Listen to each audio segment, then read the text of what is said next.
Well, thank you very much, and I want to thank Chair Baldwin and Ranking Member Capito because really as we continue to push towards regular order for the first time in years, these hearings are really crucial to keeping us on track, and a smooth appropriations process is critical if we want to make sure that our nation remains competitive on the world stage. Right. We have a responsibility here to work in a timely bipartisan way to pass these funding bills and make the investments that our nation needs to avoid falling behind. And that is especially important when it comes to education. As a former preschool teacher, I can tell you we have to get this right for our kids, for our families, because actually when it comes to competing to other countries, winning the future isn't just about how much we spend on the military, it's also about how we invest in our kids.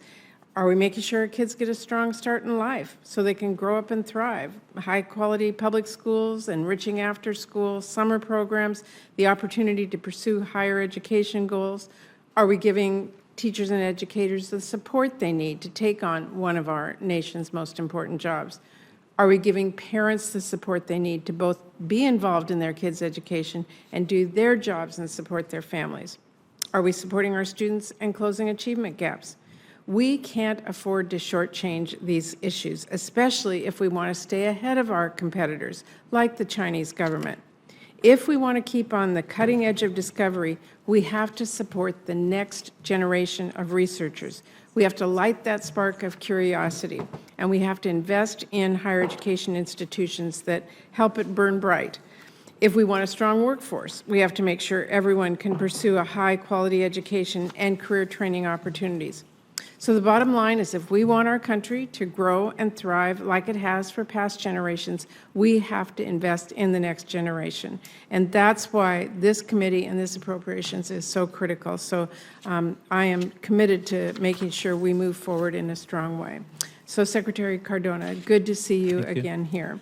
You know, thanks to the American Rescue Plan and the earlier bipartisan COVID relief plans, we actually provided states and school districts significant funding to support students' academic and overall well-being.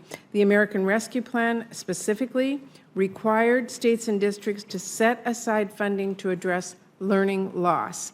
And across the country, they have implemented supports I've heard about, like high-intensity tutoring, summer learning programs, things like that. And I really want to build on those investments and make sure we use evidence-based programs, address barriers to implementation, and get states the technical assistance they need. So can you talk with us today about how the department is going to continue to prioritize how disproportionately harmed students will be helped through this budget and elsewise? Sure. Thank you very much, Chair Marie. Agree wholeheartedly that we have an obligation to make sure we're lifting up those practices that are really targeting those students who are impacted the most. The set aside for learning loss, I believe it was 20%.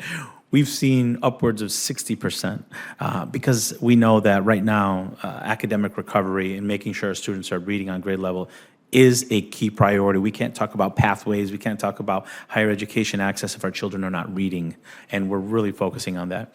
I've seen in my visits and also in working with my team at the department, we probably had more students in summer school this past year engaging summer school programs paid for by these dollars than ever in our history.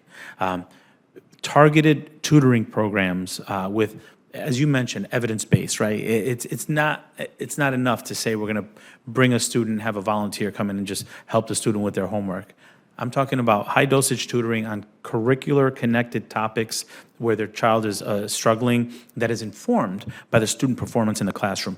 We've seen an increase of those programs, and we're supporting it through technical assistance, through lifting up which districts are doing it well, creating a repository of ideas and best practices. We've had 5 summits on academic recovery through the pandemic at the Department of Education, where we lifted up practices across the country on what's working for students. We're proud to elevate the work of educators across the country and how they're using the American Rescue Plan dollars. I appreciate that. And I want to ask you about homelessness because there's a 15% increase from the previous year of young students who are homeless. And I'm just really concerned about that learning loss, how we deal with that. Talk to us a little bit about how you deal with the homelessness issue with our kids. Definitely.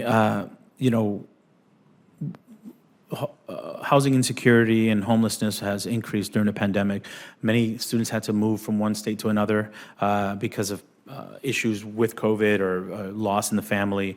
And it was really difficult for many of our students.